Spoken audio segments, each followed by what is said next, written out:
자, 독서는 1독서는 이사야서 62장 새 예루살렘에 관한 제3 이사야 예언자의 예언입니다. 본문은 이따가 보도록 하겠습니다. 시편 96편 주님 임금 시편. 네. 그러니까 공통된 거는 기뻐하라요, 기뻐하라. 그리고 기뻐서 노래하자는 그런 내용이 공통된 부분이고, 이 독서는 고린도 1서 12장, 고린도 1서 12장. 네. 바울 사도가 제3차 전도행 중에 보낸 편지, 고린도 1서입니다. 네, 은사도 직분도 활동도 다 여러 가지지만 모두가 다 같은 하느님, 같은 성령으로부터 온다. 그 모든 것은 다 공동선을 위해서 은사를 받은 것이다. 네.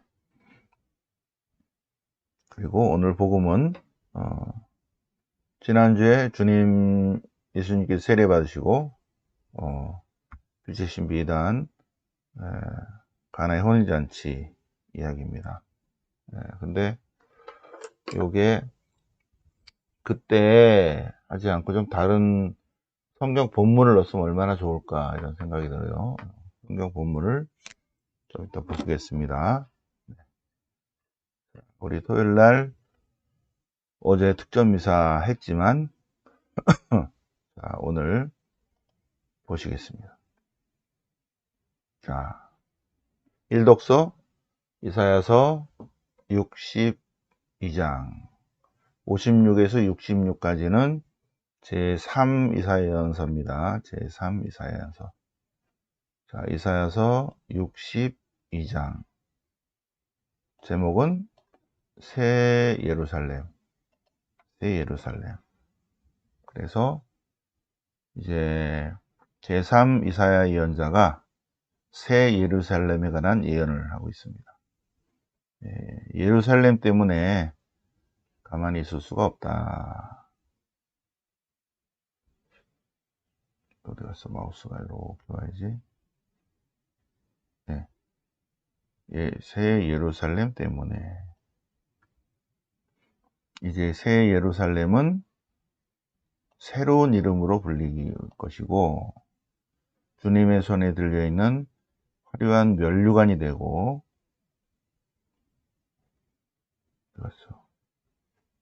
화려한 면류관이 되고, 하느님 손바닥에 있는 왕관이 되리라. 다시는 소방맞는 여인, 버림받은 여인이 아니라 오히려 마음에 드는 여인, 혼인한 여인으로 불리리라. 신랑이 신부를 맞아서 기뻐하듯이 주님께서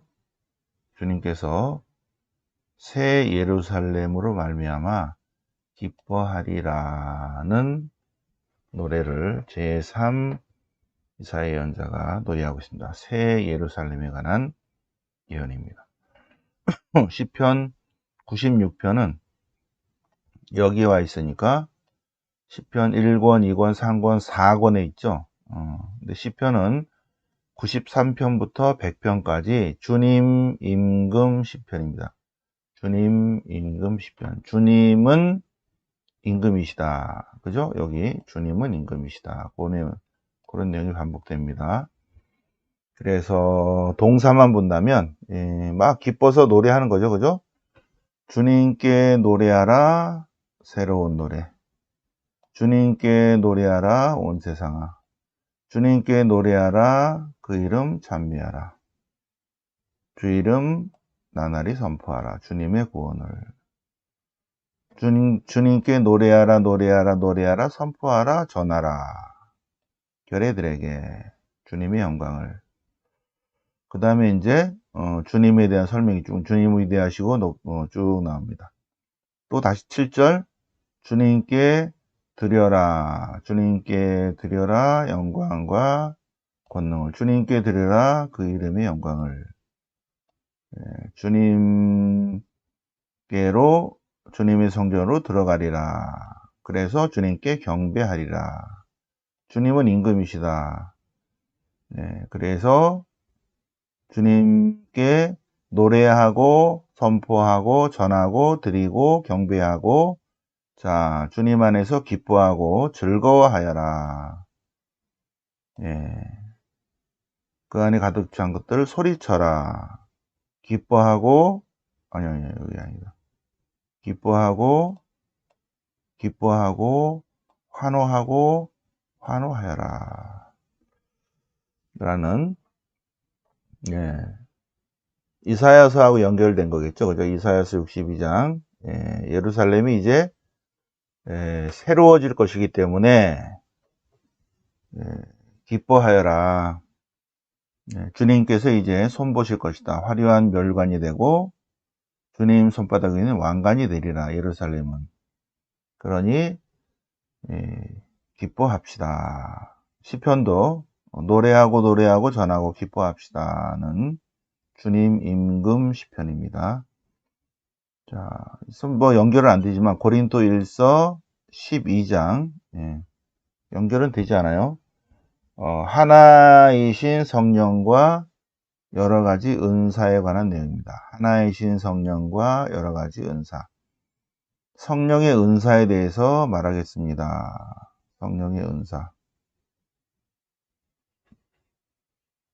성령의, 이게 마우스가 왜. 성령의 은사에 대해서. 자, 은사는 여러 가지지만 주시는 분은 성령님이십니다. 직분도 여러 가지지만 주님은 같은 주님이십니다. 활동도 여러 가지지만 모든 사람 안에서 모든 활동을 일으키신 분은 하느님이십니다. 하나님께서 이렇게 은사를 주신 근본적인 이유는 공동체의 이익을 위해서 주신 것입니다. 그래서 어떤 이에게는 지혜의 말씀이, 어떤 이에게는 지식의 말씀이, 어떤 이에게는 믿음이, 어떤 이에게는 병을 고치는 은사가, 어떤 이에게는 기적을 일으키는 은사가, 어떤 이에게는 예언하는 은사, 또 예언을 영들을 식별하는 은사, 또 신령한 언어를 말하는 은사, 그거를 해석하는 은사, 이 많은 것들이 있는데 이 모든 은사는 같은 성령이 주시고 성령께서 이러한 특별한 은사를 서로 다르게 주신 근본적인 이유는 공동선을 위한 것이다. 많은 이의 이익을 위한 것이다. 많은 이 널리 이롭게 하는 거죠. 이 사람을 널리 이롭게 하는 거. 홍익인간이죠. 홍익인간. 자, 요한복음 2장을 보시겠습니다. 요한복음 2장 카나의 혼인잔치예요. 카나의 혼인잔치. 카나의 혼인잔치의 2장 1절은 사흘째 되는 날로 시작합니다. 사흘째 되는 날. 근데 지금 오늘 복음은 그때 뭐 이렇게 나가지고 사흘째 되는 날이 빠졌어요. 사흘째 되는 날. 그래서 요한복음을 보면 사흘째 되는 날이 얼마나 중요한가. 요한복음 1장에서는 로고스 찬미가가 나오고 로고스 찬미가 끝난 다음에 세례자 요한이 증언이 나오고 1장 29절 첫 번째 단어가 1장 29절 이튿날 요한은 이렇게 나와요. 1장 29절 이튿날 요한은 1장 35절에도 이튿날 요한은 이렇게 나갑니다. 이튿날 그리고 1장 43절에 이튿날 예수님께서는 그래서 계속 세 번이나 이튿날 설명하고 이튿날 예수님이 이제 제자를 부르시고 그리고 사흘째 되는 날이에요. 그래서 이 요한복음을 읽는 독자는 로고스 찬미가가 나오고 세례자 요한의 활동이 나오고 이튿날 그 다음에 사흘째 되는 날이 딱 나올 때 요한복음을 읽는 독자는 사흘째 되는 날 하고 여기까지 딱 읽는 순간에 지금 하나님이 나타나시겠구나 라는 거죠. 네, 하느님의 현현입니다. 하느님의 현현. 탈출기 19장에 나오는 고단에요. 하느님이 나타나는 날을 준비하라. 사흘째 되는 날을 준비하라고 그랬잖아요. 탈출기 19장에. 근데 요한복음 2장 1절은 자, 사흘째 되는 날이라는 코드를 딱 줍니다. 코드. 사흘째 되는 날 딱 읽는 순간에 요한복음의 독자는 하느님이 당신의 어떠한 속성, 하느님의 신성을 드러내겠구나 라고 딱 알아차린다는 거죠. 그래서 오늘 복음이 좀 들었으면 좋은데 사흘째 되는 날 예수님이 신성을 드러내시구나. 어떻게 신성을 드러내신지 예수님께서 갈릴리 가나에 혼인잔치가 열렸는데 잔치 벌렸네죠. 그죠? 잔치. 혼인잔치는 반드시 술이 있어야 되는 거죠. 그래서 절대로 혼인잔치에서 술이 떨어지는 법이 없습니다. 술이 떨어지는 법이 없어요. 근데 이제 이 복음을 보면, 요한복음 2장 앞부분에, 안드레아를 부르시고, 안드레아가 다시 자기 형을 불러와요. 시몬을. 그래서 예수님께서 별명을 붙여주죠. 돌탱이 바위라고, 베드로라고. 그리고 필리포와 나타나엘을 부르십니다. 4명입니다. 4명. 그래서 예수님께서 제자들과 함께 가잖아요. 예수님과 베드로와 안드레아와 필리포와 야고보 이게 5명이라고 합니다. 5명. 절대로 예수님 당시에 유다의 관습에서 혼인잔치 중에 손님이 얼마 올 거라고 계산합니다. 100명 또는 200명 친척들이니까 주로. 그래서 거기에 맞는 포도주를 1년 내내 준비합니다. 1년 내내. 그래서 중간에 떨어지는 법이 없죠. 그냥 이게 제가 이제 혼자 생각하는 건데 중간에 술이 떨어졌다는 것은 누군가가 주당이 왔다는 거야. 엄청난 양의 거시기가 와가지고 그냥 막 한 수명 거를 다 먹어버렸다. 이러면 이제 포도주가 떨어지는 거죠. 제 묵상이에요. 이건 성경 해석이 아닙니다.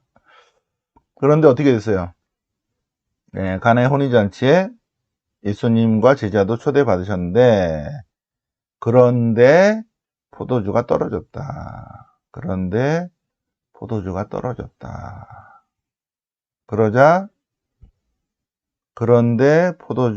떨어지자 요한복음에서는 항상 마리아라고 안 나오고 예수님의 어머니, 그분의 어머니 이렇게 쭉 나옵니다. 요한복음까지. 요한복음 2장에 이제 성모님이 처음 나오시는데 예수님의 어머니, 그분의 어머니 맨 끝에도 예수님의 어머니, 그분의 어머니 이렇게 나옵니다. 네, 그래서 예수님 어머니가 이제 예수님께 와서 포도주가 떨어졌습니다. 저희들이 다 안 먹었는데요. 그게 아니죠, 참. 여인이시여 저에게 무엇을 바라십니까? 그러자 뭐 뒤도 안 돌아보고 하인들을 불러서 이분이 시키는 대로 하시면 됩니다. 라고 하고 가버린 거죠. 그죠? 그분의 어머니 이렇게 예수님의 어머니, 그분의 어머니 이렇게 나옵니다. 성모님은 그분의 어머니는 일꾼들에게 무엇이든지 이분이 시키는 대로 하시오 하고 말하셨다. 여기서 성모님의 말씀이 아주 중요하죠. 무엇이든지 그가 시키는 대로 하여라. 무엇이든지 주님께서 시키시는 대로 하면 어떻게 된다고? 물이 술로 변하는 무엇이든지 그분이 시키는 대로 하기만 하면 어떻게 돼요? 물이 술로 변하는 맹물 같은 삶이 포도주 같은 기쁨의 삶으로 변하는 그러한 기적을 체험할 것이다. 그러니까 이제 술이 더 좋은 술이 돼가지고 깜짝 놀라는 거죠. 이렇게 예수님께서는 갈릴레아 카나에서 표징을 일으키시어. 이게 이제 1장부터 12장까지는 요한복음 1장부터 12장까지는 표징의 책입니다. 표징. 그래서 1장부터 12장까지 7가지 표징이 나옵니다. 7가지 표징. 여기서 표징을 일으키시어 당신의 영광을 드러내셨는데, 그런데 제자들은 주님을 믿게 되었다. 이렇게 나오죠. 자, 요한복음 1장부터 12장까지, 13장에서는 이제 예수님이 발 씻어져요. 12장까지가 표징의 책입니다. 13장부터 20장까지가 때의 책이고, 때는 순환의 때, 영광의 때고, 7가지 표징 중에 첫 번째 표징입니다. 요한복음에서는 예수님의 기적사화를 기적이라고 하지 않고 표징이라고 합니다. 표징. 뭐가 표징이냐? 표징은 기적 플러스 믿음입니다. 믿음. 믿음을 일으키는 기적이 표징이다. 그래서 예수님의 표징을 보면 사람들이 다 이렇게 하나님에 대한 믿음이 생긴다는 거죠. 표징. 당신의 영광을 드러내셨는데 제자들이 믿게 되었다. 첫 번째 표징. 숙제 7가지 표징 한번 정리를 해보세요. 7가지. 예. 라자르의 소생까지 한번 생각, 1, 2, 3, 4, 7가지 한번 해보시기 바랍니다. 자, 그래서, 뒤에도 있지만 이거는 이제, 원래 다해는, 지금 이제 2022년이니까 다해잖아요. 그죠? 다해. 다해는, 루카복음이에요. 복음이 쭉 다. 그래서, 이제 2주일만, 연중 2번째만 요한복음이고, 가나다가 다 요한복음이더라고요. 예. 다음 주부터는 계속 이제 루카복음으로 쭉 나가겠습니다. 평일은 마르코복음이고요. 주일만 좀 바뀌는 거죠. 자, 그래서 오늘 일독서는 이사야서 62장 새 예루살렘에 관한 제3 이사야 예언자의 예언. 그러니 기뻐하여라. 시편 96편은 주님 임금 시편으로 주님은 임금이시다. 주님 임금이시다. 주님께 노래하라. 주님께 경배하라. 기뻐하라. 뭐 이런 독서와 연결되는 그런 부분이고, 고린도일서 12장은 성령의 은사에 관한 내용입니다. 그 많은 은사들은 다 공동체 이익을 위해서 써야 한다는 그런 바오로 사도의 권고입니다. 그리고 오늘 복음은 카나의 혼인잔치. 세계가 그렇게 뭐 서로 연결되는 건 아닌 것 같아요. 어쨌든 이렇게 짜여져 있습니다. 짜여져 있어요. 사흘째 되는 날 예수님께서 당신의 속성, 당신이 하느님이시라는 것을 드러내 보이셨죠. 표징이 바로 그거잖아요. 예수님이 주님이시라는 것을 드러내 보이셔서 사람들이 믿게 되었다. 그런 내용입니다. 네, 여기까지 말씀드리고, 오늘 저녁 8시 반에 토요 성모신심 강의, 그리고 밤 9시에 2번 채널에서 2번 토요 성모신심은 1번 채널, 여기는 지금 5번 채널입니다. 밴드 1번 채널에서 토요 성모신심, 그 다음에 월요성경 채널 2번 채널에서 월요성경 내일 강의할 거를 미리 온라인 강의를 이따가 저녁 9시에 하겠습니다. 창세기 12장부터 50장까지 끝까지 다 한번 우리 같이 묵상을 이따 저녁 9시에 해보겠습니다. 영광이 성부와 성자와 성령께 처음과 같이 이제 항상 영원히 아멘. 성부와 성자와 성령의 이름으로 아멘.